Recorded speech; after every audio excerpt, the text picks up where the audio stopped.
Hello, chart watchers, and welcome to this Monday, August 12th, 2019 Market Watchers live show with your hosts, Tom Boley and Erin Swinland.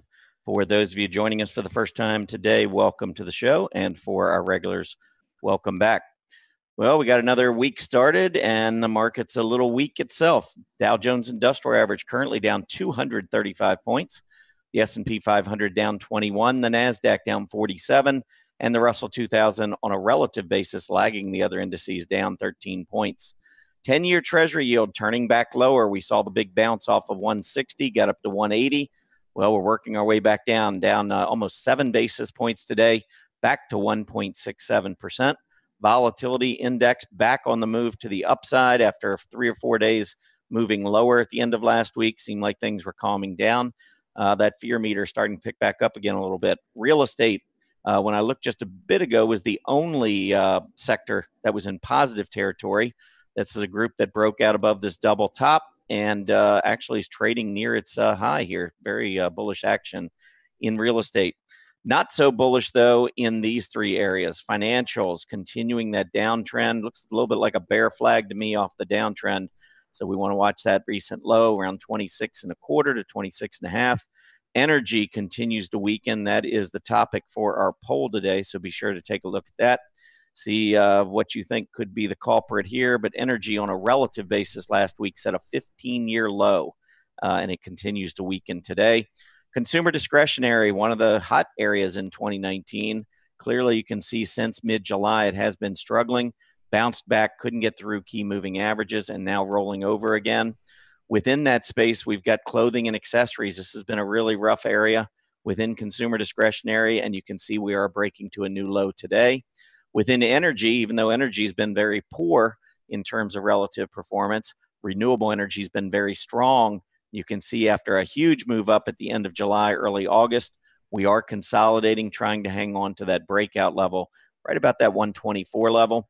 Banks, I wrote about them in my blog this morning. I'm not overly bearish of banks. I just think on a relative basis, they're not always the best performers in an overall bull market. We just want to make sure that they kind of go along for the ride. Well, they're certainly struggling here over the past couple of weeks with the 10-year Treasury yield dipping. We'll take a look at that chart in just a few minutes. Amgen having a really nice day today, actually the last 2 days. And one of the things, or the main thing there, is that they've won a patent litigation versus Novartis, and you can see that we have had a really nice breakout on heavy volume on Amgen. Nectar, also a biotech stock, going in the other direction. They disclosed last week quality control issue with a key cancer therapy drug, and so you can see on this move to the downside, this was a stock that was actually underperforming heading into that news, but that was quite a gap down on Friday, losing about almost 40% on the open. And it continues to be weak today. All right, Erin, it is Monday, starting another week. But I tell you, Mondays just are not good days of the week. Going back 70 years, it's the only day of the week that has an annualized return of under 10%, and it's minus 14.5 or something like that. Not good. We're having another bad Monday. Yeah, absolutely. It looks like the market doesn't like Mondays any more than most of us. So. Exactly. Good day. Yeah, good point. I mean, if you look back just, last week, we had that big gap down on Monday. Yeah. And so today we're getting another gap down, another, weekday, at least the first half of the day. We'll see what happens second half, but yeah. Yeah, indeed. Got a lot going though. So what we got today? Yes, let's go ahead and get it started. And our upcoming schedule is really looking good. Tom, you've got a workshop coming up tomorrow. Dr. Elder is going to be in on Wednesday. And then we have Mr. RRG. Julius DeKempener will be with us on Thursday. So pretty hopping week. Should be fun. Today's agenda is, of course, Monday, as we were talking about. So Monday setups. John Hopkins is coming in to do earnings spotlight with Tom. I have a sentiment update for you, and then we will wrap it up with the 10 and 10. Our first symbol will be AFLAC, AFL. All right, technical news and headlines. Let's get it started, Tom. All right. Well, we're going to go ahead and start with the 10-year Treasury yield. There really wasn't anything in terms of economic news out this morning. So let's check and see what's going on here. And you can see that after we did make that bounce late last week to 180, we are coming right back down quickly. It's been kind of startling to see this this big of a drop in the yield. Of course, what that means is that there's a lot of money rotating into the safer treasury market. Folks are a little nervous, everything going on with the trade war, and can't really blame them. Fed not really stepping up and offering any guidance as far as what they're looking to do down the road. And so the market just says, well, we're going to sell off and, you know, ask questions later. And that's what we've been seeing in this market. I think it's more of a short, maybe intermediate term. I could see the S&P 500 perhaps going back and testing the lows that we saw over the earlier part of the summer, maybe back in early June here, this 2750, 2725 area. You can see that was also the big low back in March. So I think if we fail, and so far we are failing at the moving averages and rolling back over, I wouldn't be shocked to see a move down here, especially if that volatility index picks up and fear, you know, continues to creep into the market, because when the market is fearful, we tend to see selling very quickly. So make sure you keep your stops in play. All right, earnings news. We do still have earnings coming out, and Cisco, the food company, not the networker, but Cisco Corp SYY did come in. They beat estimates, as you can see on the screen. Barrick Gold, the Stars Group, both coming in with mixed results there. And then just wanted to mention later this week, just as you think maybe some of the really big companies are done reporting, that's pretty impressive list coming up. Cisco, Walmart, NVIDIA, Applied Materials, Deere, and some others there. So you want to make sure that you are aware of those earnings reports coming up. All right, let's take a look at Cisco, the food company, and see what's going on their chart. This is an area of the market that hasn't been too bad. You know, you can see that the food, retail, and wholesale group on a relative basis has actually broken out with all the fear in the market. This is a more defensive area. The market likes defense. Stock market likes defense during downtrends. And so we're getting a relative breakout there. Cisco had not been one of the better performers, but they did beat their bottom line estimate. You can see we are starting to show some strength. And when we look at the last week or so, this move to the upside has been on some pretty good volume. So I would just be watching the overhead resistance and the recent lows. I think we're in a 67 to 75 trading range on Cisco. And so that is where I would continue to watch. One of the other companies that did report, though, was TSG. I thought maybe I'd pull that chart up here. The Stars Group, because as it was heading into its earnings, check out the fact it is in the gambling area, and it is one of the worst performers, has been one of the worst relative performers in the group. So the fact that they beat estimates but reacted negatively is not a shock to me. I see this a lot when you've got a stock that's downtrending. The market probably knows something else out there that maybe we don't, but the stock, really poor reaction. Currently down 11%. You can see it was down a lot more earlier. So it is trying to bounce back, but still overall downtrend, relative weakness. This is a stock I'd probably be a little careful with. All right, mentioned the banks earlier. I wanted to just show you this chart. This is a weekly chart, and I had this in my blog. I'm not going to annotate it. You can look at my blog and see the annotations, but you've got a downtrend line there. And then if you go all the way back to the low in 2016, this was a big low, and you connect these lows coming across here, I think you've got a more intermediate to long-term trend line that's moving higher, and then short to intermediate term trend line moving lower. And I think we're squeezing more and more into this triangle. I think eventually the banks will break back out to the upside, but short term, they are struggling with the falling treasury yields. Clothing and accessories. Mentioned we were breaking down. Notice the low that was hit back in May. We tested it, looked like we were breaking down, had a little bit of a weak bounce last week. Was that Tuesday, Wednesday, Thursday? Friday, we turned lower, and now today we're threatening a breakdown. And look at clothing and accessories relative to the S&P 500. Not good here at all. All right, back at the dashboard, wanted to point out one of the stocks. Actually, it is the leading stock now on the scooter leaderboard for small caps, AMAG. And if you come over here, I've got this chart annotated. This is one I think that's really turned the corner. I think we had an exhaustive gap with capitulation. Big volume. Look at that, the biggest volume on the chart going back to last year. Look at the huge red hollow candle. That's a good sign. of an exhaustive move to the downside. The heavy volume confirms that. And now look at this push back to the upside. I think we've broken the downtrend line. Not a big fan of chasing, but at the same time, I think we have broken the relative strength downtrend lines. I think we're starting to trend higher, and a pullback, especially if you get closer to that 20-day moving average, I think would look pretty good for AMAG. So for that reason, it is your scooter mover of the day. All right, let's push on here into upgrades and downgrades. I've got a few to share with you. First one I'm going to share is National Oil Well, Varco, NOV. Susquehanna has upgraded it from a neutral to a positive, and they have moved their price target to $25. So let's get right about there. All right, and where are we though in terms of the lows? Well, right now, obviously, we're on a short-term low. It's getting ready to test that. But what does that do as far as our lineup for the stock itself? Well, we go all the way back. We are traveling in a trading channel that is below pretty much what the market has, well, what NOV has been doing since 2015.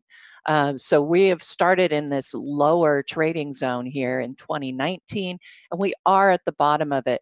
You know, I see that the PMO, we can look at that a little more closely, is now on a PMO sell signal, but I think we are sitting on some very interesting support here. I could go along with this particular upgrade up to that $25, the top of this trading range. So this could be a little bit of a place to get some interesting coverage here in that particular space. But as we've been looking at, this isn't necessarily the best area of the market, but this might be a nice little short-term trade. All right, NWSA, News Corp, was upgraded by Credit Suisse from a neutral to an outperform. I think it's pretty obvious to look at the nice breakout that we have here, but where is that line up as far as overhead resistance? Well, we are sitting just about on it right there, as you can see. So we still need another breakout, I would say, just to get into you know, that move. And honestly, when I'm looking at this, and I didn't see this before, but I'm seeing it right now, is kind of a possible complex head and shoulders here lining up right there for you. There's your head, here's the other shoulder.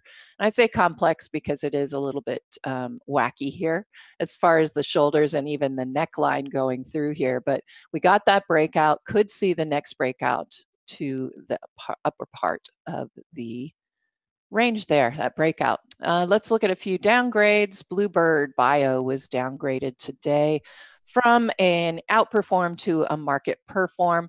So while they're not, they're downgrading it in a way that, you know, we're going to see, excuse me, more of a neutral move. They did not give us a price target, but I would say looking at this chart right here, there we go. There's your overhead resistance in the shorter term. We have bounced off of that support level and are pulling back toward it.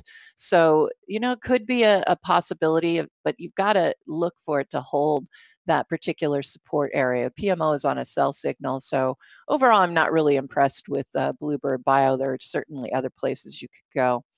And then finally, the last one we'll look at here is Livent Corporation, LTHM. And it's, you know, you can see it as a newer stock. It started trading last year in about October. Of course, it came in at a market top and managed to fall with the market, but then it never really got anywhere. And think about the market itself. Since that December low, it's been moving mostly upward. So certainly not a place that I would be interested in as far as money goes.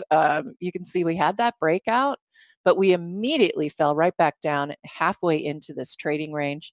I can see the downgrade here on LTHM, and actually they did move from a $10 target up here down to a $7 target, which is of course right about where it's trading right now, right about that 50-day EMA.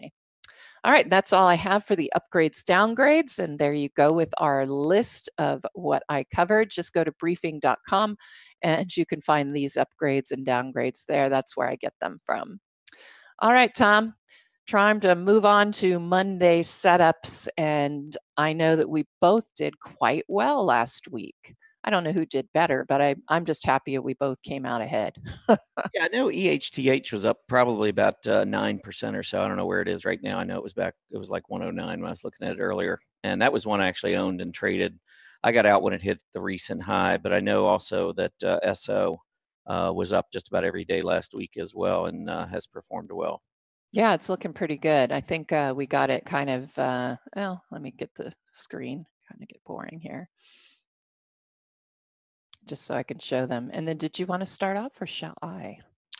No, you can go ahead. So there's Southern right there. Picked it up somewhere on this bar in here. So I know it was, I think $56 or something. So I'm pretty happy, and it is in my portfolio as well. Looking at this volume pattern, though, it makes me a little bit concerned because it's been going down on the rally. So I'll be keeping an eye on that. And EHTH, there's the picture of that one. And yeah, that one, perfect time. Yeah, it came right down to that 20-day moving average and that prior high. So it hit price support. And so right around 100, I thought the reward to risk there was pretty good. It went right back up to hit the recent high.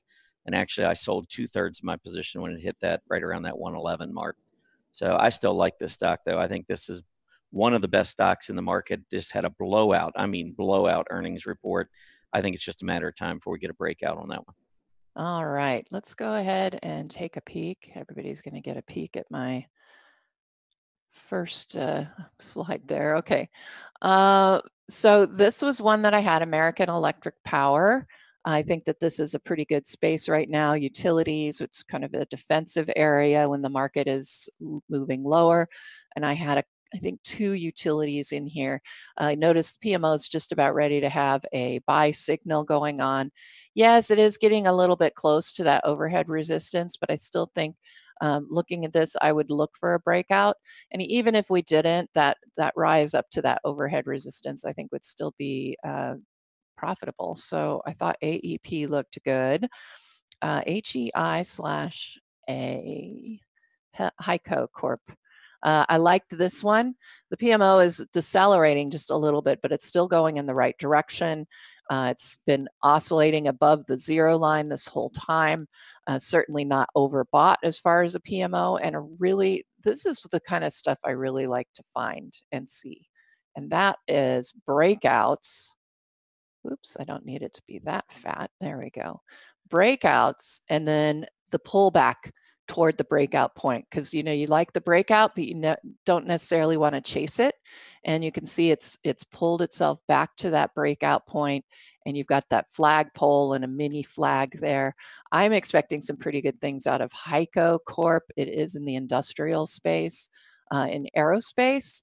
So that could be interesting. As far as that goes, let's go ahead. I don't need to save this.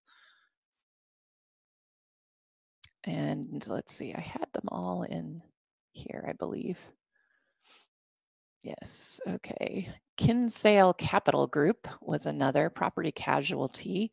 Nice PMO buy signal lining up again. I liked this look of that rounded bottom or cup shape here. Let's see, get that in there. All right. Well, it doesn't want to cooperate for me right now, but that's okay. We have that cup shape. It did pull back. You can see on Friday, and it's starting to come back out. PMO buy signal is on tap. And overhead resistance, you could make a case for it to be all the way up here at $100, but even so at $97.50, I think it looks pretty good. And public services company and utility, conventional electricity, really similar look to AEP. You had the breakout, and then it started to pull back, and now it's getting ready to pop off that 5-day EMA. Didn't test the 20, but I still think this one looks good, and it is staying trading just above that overhead resistance, a little flag formation there. I think you could certainly make a case for it to move all the way up there to that $52 range. And Wingstop, and this has been in a kind of an interesting industry group. You can see the PMO starting to come back a little bit, but again, there's your breakout and then a pullback, and in this case to the 5-day EMA. But overall, and my producer's like, which one are you picking? Which one are you picking? Cincinnati Financial, did I look at this one? I don't remember. Anyway, nice breakout there. I think I'm going to go with American Electric Power. I just, no, that's not the one.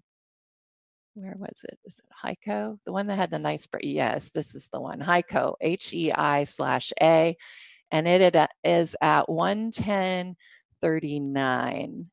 And I'm looking for probably about an $8 move, the size of this little flagpole. So I'm looking at 118 as my target. All right. So it is HEI/A for Erin. Mm-hmm. All right. I am going to go with CarMax. This is going to be my pick for this week. Stock came out with really nice earnings, had a big move to the upside, has pulled back considerably here over the last 2 weeks. I think it gives a much better reward to risk entry now. And over the past 2 months, you can see every time we've pulled back into this low 80, 82 area, that's where we have bounced. We just did that last week. Even today with the market down, CarMax showing some relative strength. And if I pull up that relative strength chart, you can see that it is actually on the verge of another breakout relative to the specialty retail. So in my view, the only thing really holding this stock back is just the fact specialty retailers have been struggling for the past 3 or 4 weeks. And I think that's what is it has encouraged this consolidation period in CarMax. But I really think anything below 85 in this 80.5 to 85 range, I think is accumulation zone. You can keep a fairly tight stop. I'd say a close below 80. Certainly this breakout here around 79. Any kind of a close below that would take me out of the trade. But I think CarMax is going to head back up to that 92 area. So that will be my pick for today. And it is 84.34. A couple of others I have, VEEV, Viva Systems. You can see here, great support right around 155. Earlier today, it had gotten down to 157. I actually had this in my blog as my pick for this week, but because it rallied so much off that earlier low, I thought maybe it'll come back down closer to 155. So that's why I ended up going with CarMax. But I do like Viva a lot too. Looking at the relative strength here, you can see it's been one of the strong performers in the software space.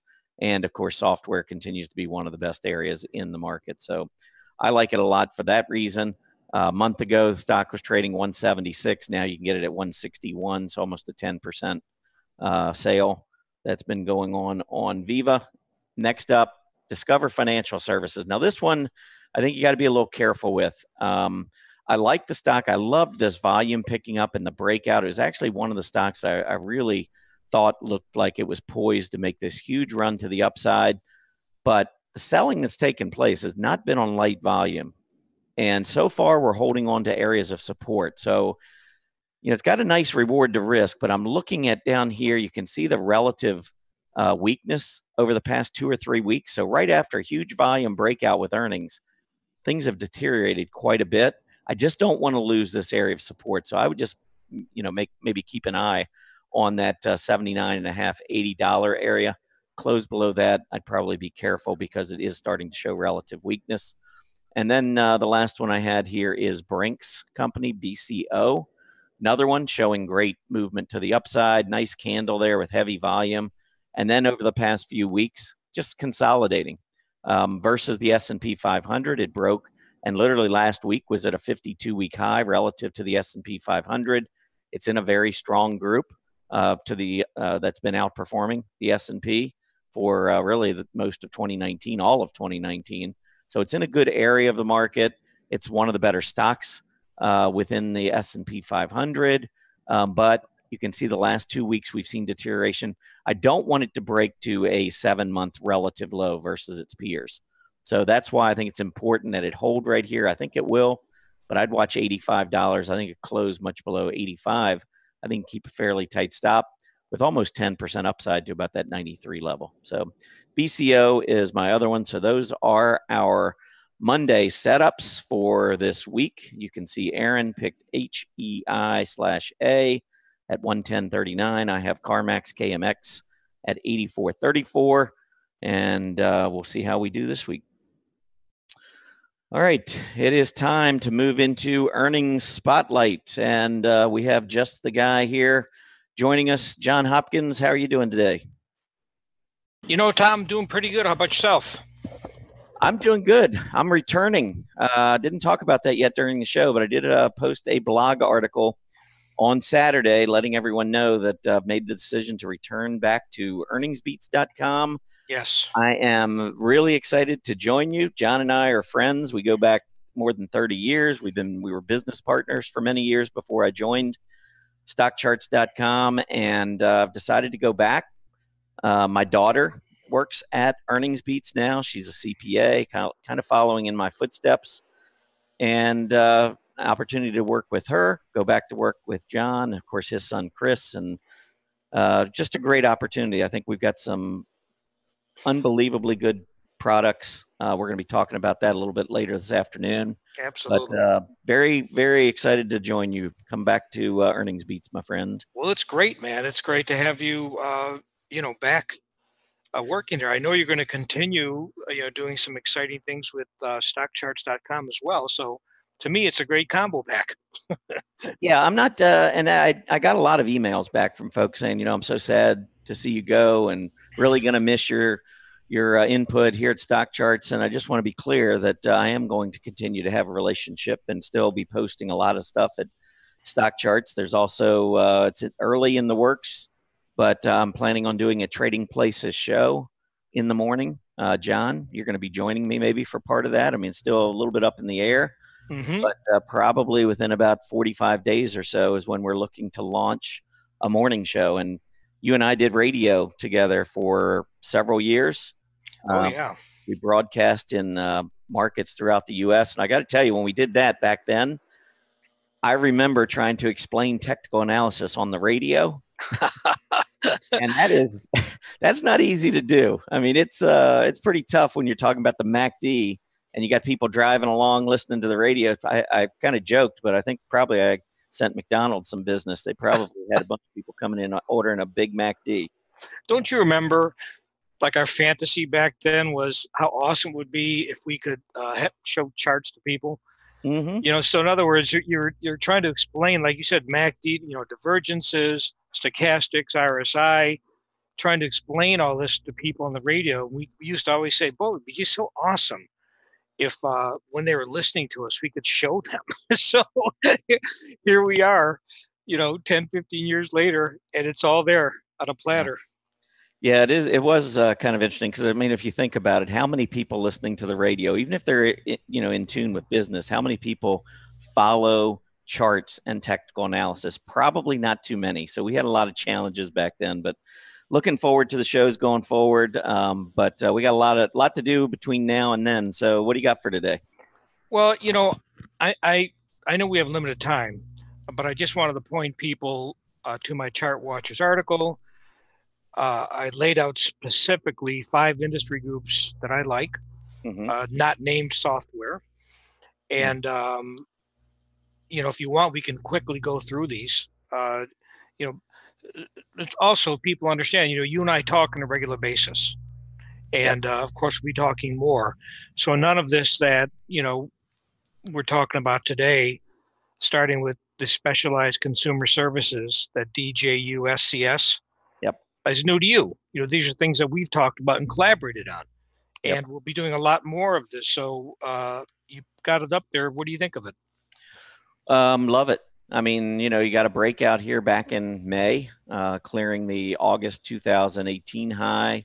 But not only is it going higher, here's the relative strength. And this is really, at Earnings Beats, what we focus on in my trading. This is what I do. I mean, I look for strength. I like to find groups that are performing well on not only an absolute basis, but also on a relative basis.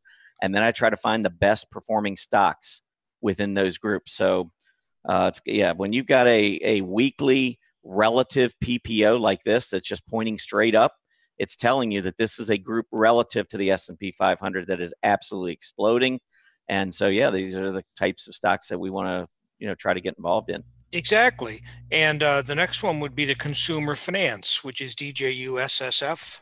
Yep.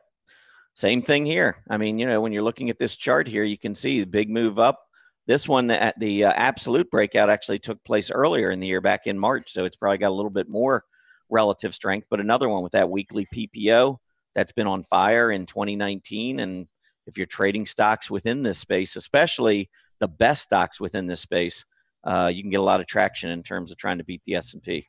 Exactly, and that's the whole idea here, really, at Earnings Beats, is to, find groups, industry groups that are strong, and then try to identify stocks within those groups from our strong earnings chart list. Another sector here, group here, is restaurants. Yeah, this one has really picked up, and especially, I mean, this is relative strength. This isn't just absolute strength. Here's your absolute strength. The restaurants back at the end of May, when we hit that last bottom, were barely above 1,800. Now, well, as of the close on Friday, they were at 2,086.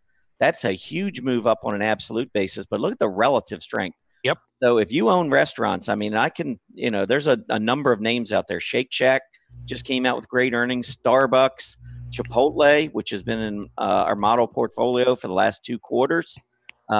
Denny's, I mean, the list goes on and on. A lot of really good companies in that space, and they continue to perform well. Absolutely.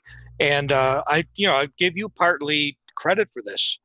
Between Chipotle's and Starbucks, I think you've lifted these things pretty substantially. Yeah, that was mostly my purchases, I'm pretty sure. In both. Two more here. Specialty finance. Yeah, specialty finance, the same thing. I mean, big breakout. The breakout occurred back here in March. This is on an absolute chart. So in March, it was breaking above that prior high. It was under 260 then. It's well over 300 now. It hit 305 at the close on Friday. But not only, again, are we seeing this movement in absolute terms, but look at the relative strength. So this index is absolutely crushing the S&P 500. And if you want to beat the benchmark index, do it with stocks like these, those within the specialty finance area. Yeah, and last but not least, number one, renewable energy in my ChartWatchers article. And in particular, if you take a look at a stock like, you talked about this before, ENPH, yeah, and Phase Energy, it's just, been a monster. Yeah, this one, even though I tend to, when we put these portfolios together, when I look at the portfolios, I try to get stocks within key areas of the market that are outperforming. Well, obviously energy has not been outperforming, but renewable energy within the energy sector has been on fire, and it's actually been the best. I mean, when you look back to where this was on a relative basis in October last year to where it is now, if you own just about any renewable energy stock, you've probably outperformed the S&P 500. But John mentioned Enphase Energy. And that right there is has been a monster in the aggressive portfolio. I'll go ahead and pull that chart up so you can just, everybody can. Exactly. Yep. But and then I'll pull it up on a relative basis. Let me get that relative chart here. But yeah, I mean, you can see this stock now. The portfolios were announced back on May 19th. So Enphase Energy was under $15 when it was added to the aggressive portfolio. It is at 31.23 now. Look at the volume coming in. Yep. It not only is the renewable energy going up, but renewable energy has been exploding relative to the S&P, and ENPH has been exploding relative to renewable energy. I mean, I would go on a limb and say in 2019, it's probably been the best stock, or certainly one of the best stocks in the market, and continues to be. Absolutely. And the whole idea again, and Tom, I heard you earlier in the broadcast talk about, the S&P could be challenged here. Mm-hmm. we could see revisit of some lower levels. So you got a couple of choices. You buy stocks and you hold on to them forever and you never look at them, and that doesn't always work out great. If you're more in the trading mode, like we are, then basically you want to key in on the best industries and the best stocks within those industries. So if we do end up getting hit, then at least, you've got a better chance of outperforming, which leads me to, I know we got to wrap up here. It leads me to an event we have coming up this afternoon, which is going to be absolutely awesome. Yeah. And if you go to earningsbeats.com, anybody can sign up for it. It's a free event. Tonight's a free event. If you're already a member of Earnings Beats, you're a subscriber, or you subscribe to our free newsletter, the Earnings Beats Digest, you don't have to do anything. You're going to get instructions for the webinar later today. But if you're new to Earnings Beats and you go to our site, there's a couple of links there, free newsletter, the top 10 stock picks. Hey, John, I'm sorry, we're going to have to get going. Yep. But I just want to point everybody, if you are interested, it is a free event this afternoon at 4:30. All you have to do is just sign up for the free newsletter. Absolutely. Come join us. Yep. Great talking to you. Always great to have you on here. As you can see on your screen, we've got our earnings spotlight industry groups that we just talked about. We'll be right back with the latest sentiment readings after this brief message.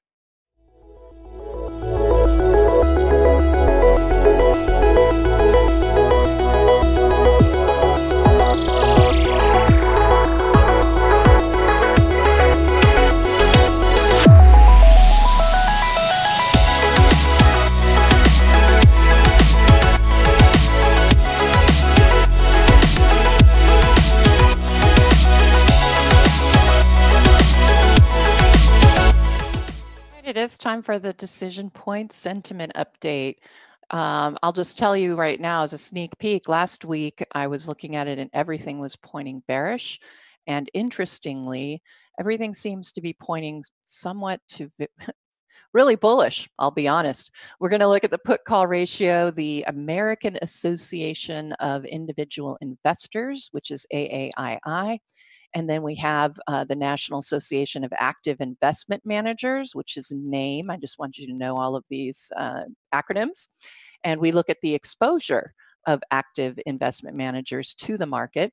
I have the RIDEX ratio, a decision point a sentiment reading. Wall Street Sentiment Survey, we'll look at that. The VIX, of course, I think is a good sentiment barometer. And the gold sentiment, we'll cover gold and what's going on with that. And the sentiment, which is the discounts and premiums for the Sprott Physical Gold Trust. All right, so let's go ahead and look at some of these charts. And I'm starting with that put call ratio. One of the things I believe I noted last week are the negative divergences we were seeing on the put call ratios for the CBOE and equities. You can see the tops were declining here and now they are rising, and that preceded this very difficult decline we have been experiencing. And then you know, they've hit oversold territory.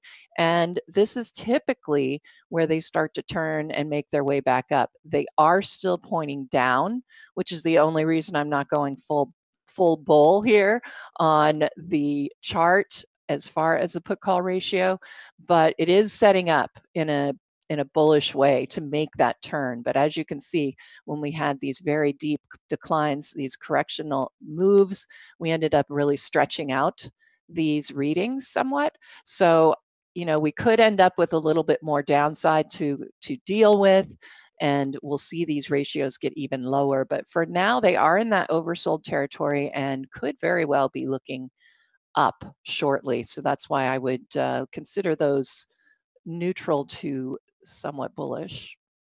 All right, next up is the AAII Bull and Bear Survey.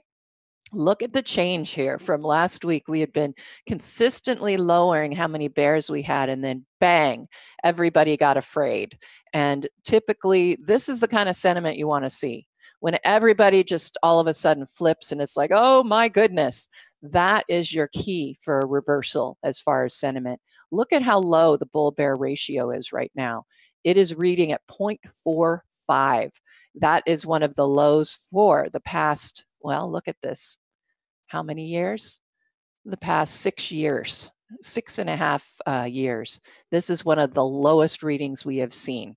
And you can see as I've gone across here, the places where it was lower was back here right before that move to the upside.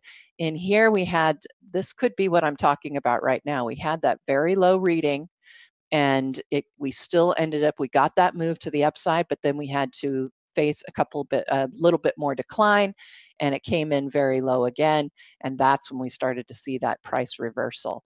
Over here, we didn't have it quite as low. This is just an example of really what you're looking for, the extremes here. We did get an extreme reading here as far as bears, but the bulls weren't as far back as they are right now, and that's why the ratio is a little bit higher there. And back here, these other 2 points, we did end up with a little bit more downside to maneuver, but after that, we ended up making a nice move to the upside. Seeing these extreme readings makes things look really interesting to me right now as far as sentiment. When people get that bearish that quickly, that really to me is a sign of an upcoming reversal. And here we go with the name exposure index. So remember, this is the active investment managers and how exposed they are to the market. And as you can see, they have really pulled back their exposure. And we're looking at, fairly low reading in comparison to what we have seen. This was the last time we had a reading quite this low, and it did precede that nice reversal that we saw in the market. So I think all of these signs are pointing to sentiment being, everybody, the market participants, including these active investment managers, is turning very bearish. And that, again, that's what we want to see in sentiment, because that's typically where you're going to get those price reversals. Let's look at the Wall Street sentiment. Now, this is the market timers. This isn't the AAII is just all individual investors who want to go out there and take the poll. This is primarily from the market timers.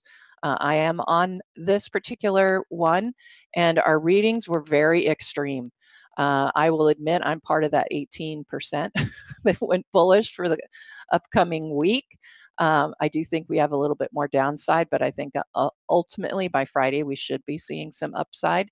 And that's really the question they ask. What do you think will happen by the end of next week? Are we going to be higher or lower? And my reading was higher. And you can see we had a very high extreme here as far as the bulls. More than half were bears, I'm sorry.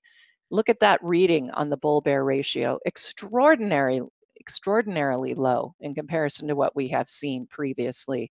And typically, again, when you get these really low bull-bear ratios, that tends to line up with price reversals on the way. So something to consider there.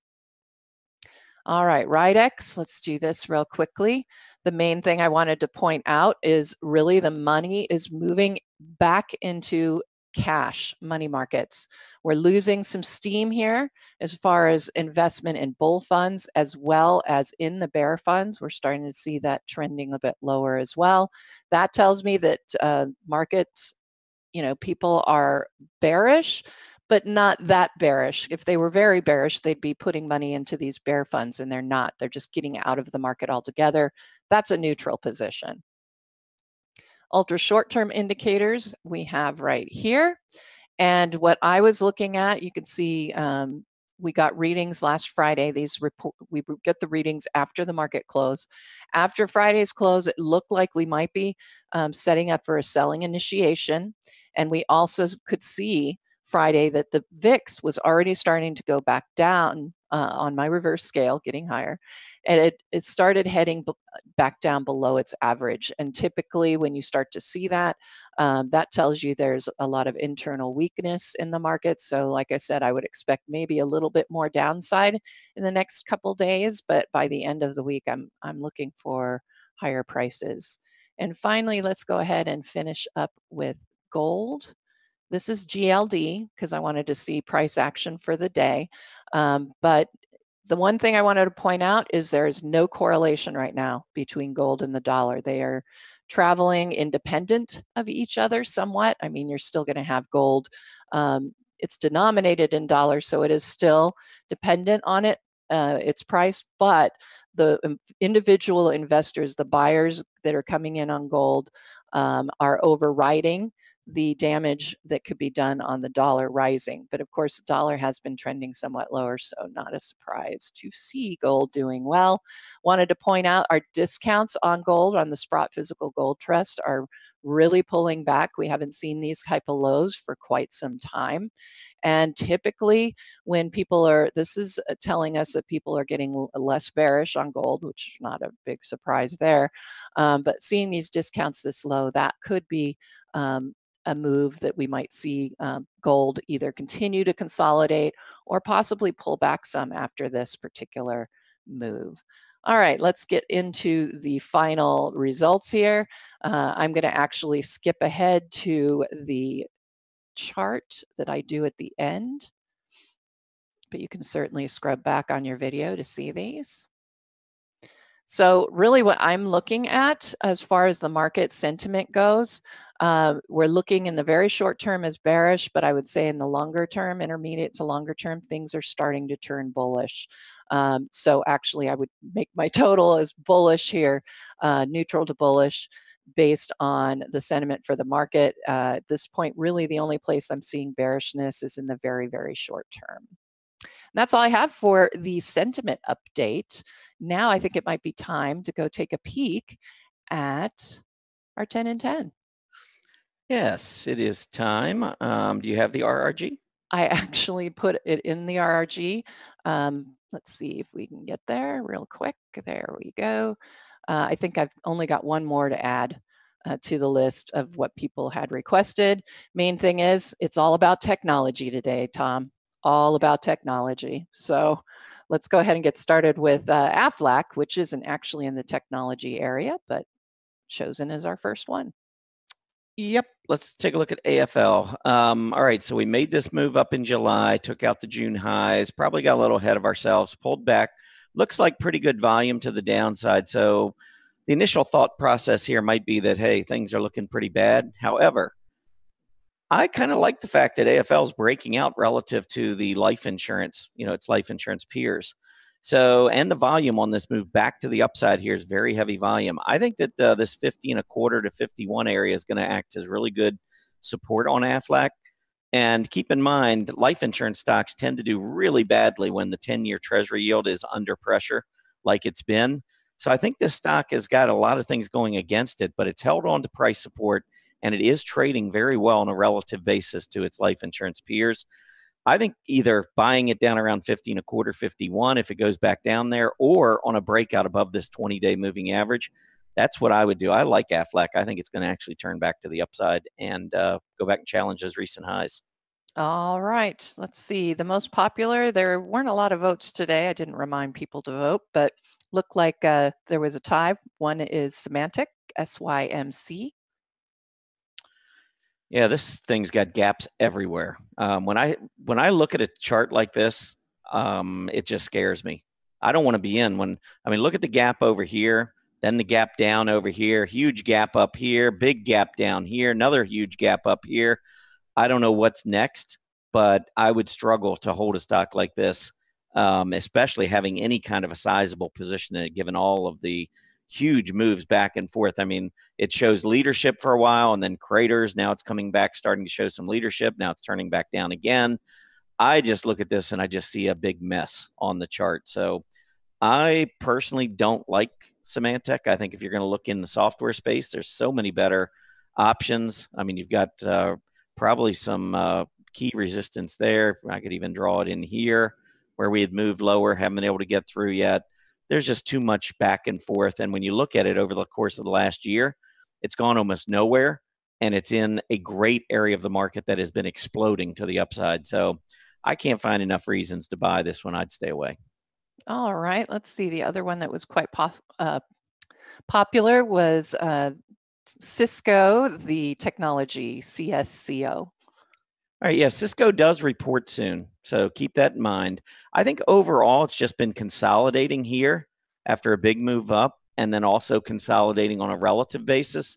So what I would be watching for, I think, here with Cisco are two things. Number one, you've got really good support, I would say there, and then maybe even go down here to this low.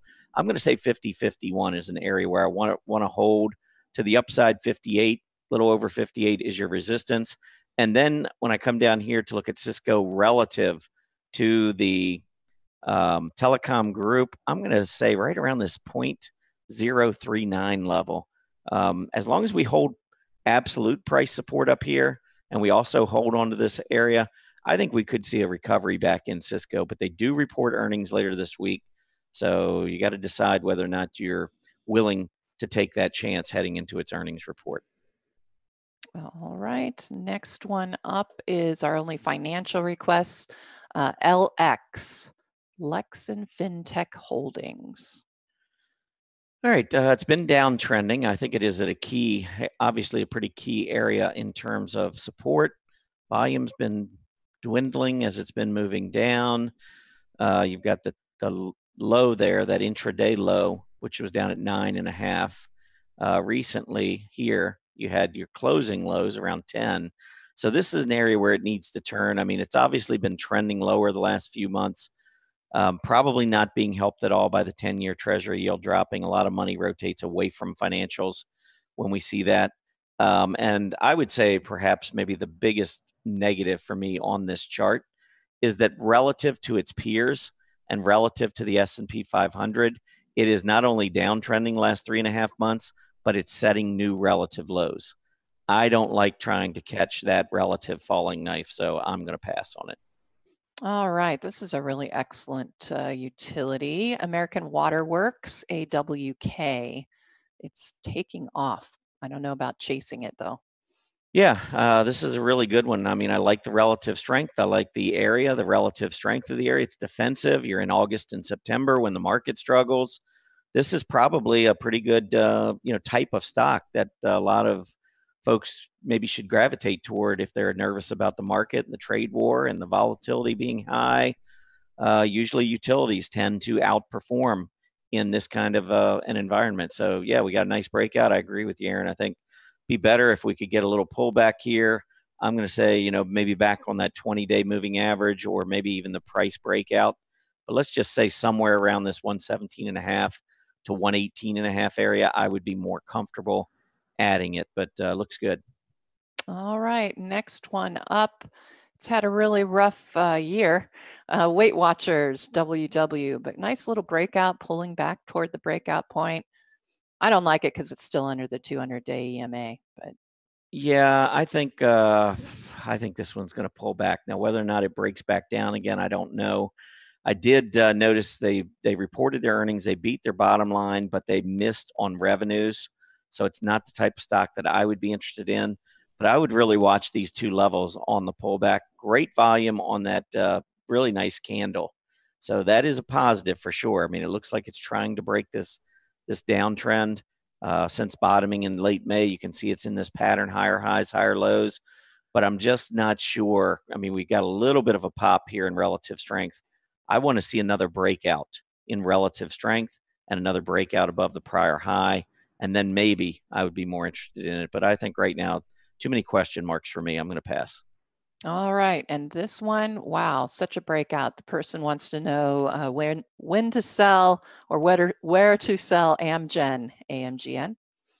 Yeah, Amgen, I mentioned at the top of the show, and it definitely is getting a big lift from its patent win in the litigation versus Novartis. I mean, I think the market is saying that they like what's going on here. I mean, the volume speaks a lot here.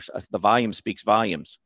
But nice breakout, super breakout relative to the biotechs. The biotechs, as you can see, continue to be somewhat weak. So there's a lot of mixed signals here, but big price move to the upside accompanied by heavy volume is something I pay a lot of attention to. I would be careful if it closes today back below 205, because if it fails on that to break out above that double top and leaves the tail up there, then maybe it's setting up for a little pullback. But to the downside, I think the recent high there around 194 and maybe that double top just below 190, if we were to pull back and get into that area, I think that would be a great time to enter Amgen. Or honestly, if it makes this breakout today above 205, I don't like to chase, but obviously the market's telling us something here. Yeah, absolutely. Strong stock. What do you think of GoGo? GoGo. Making a breakout. Yeah, it's starting to turn back above, which I like. On a relative basis to the telecom equipment, finally starting to make a move here. It has been, in the doldrums for quite a while relative to the S&P, relative to its peers, and you can see its peers breaking down. So when I see that and I start to see individual strength in a stock, I would have to make sure I keep my stop tight, and I don't like to chase on a stock like this in particular. So I think the closer, if it were to pull back and get close to the moving averages, I think you keep a fairly tight stop. A close back below, I'm going to say where it opened around 415, that would probably get me out of the stock, because again, you've got a group that's not performing very well. And up until these last few days, this is a stock that had been a really a weak performer on a relative basis. So make sure you keep your stop in play. All right, let's see, Zscaler, ZS. All right, ZS I was looking at also this past week, and I like the relative strength breakout versus software. So software's pulled back over the last few weeks, but you notice a lot of stocks that haven't pulled back as much. Stocks like Shopify, Zscaler, Alteryx, AYX, and there's a bunch of them. APPS, Digital Turbine's been on fire. So I like sticking with these relative leaders, and that is what this is telling me with Zscaler, is that even though it has pulled back a little bit, you just saw another relative breakout. So I'm not going to bet against software as long as software continues trending higher versus the S&P. I'm going to wait until it starts to give me a lot more signals. So in the meantime, I think when you get these software stocks that come down near support, I think it's time to consider getting in. So I like Zscaler. I think anything back down around 80 or upper 70s would be a great entry. But look at how it went right back up through that 20-day moving average. A stock that's downtrending normally fails at the 20 and sets a new low. Didn't see that with Zscaler, so I think it looks pretty good. All right, this one I don't think looks pretty good. Axon Enterprise, AAXN. Yeah, it turned back to the downside. This actually, if you remember, I think was a pretty good stock on one of your setups. Yes. It made a big breakout here, but I think this was earnings related.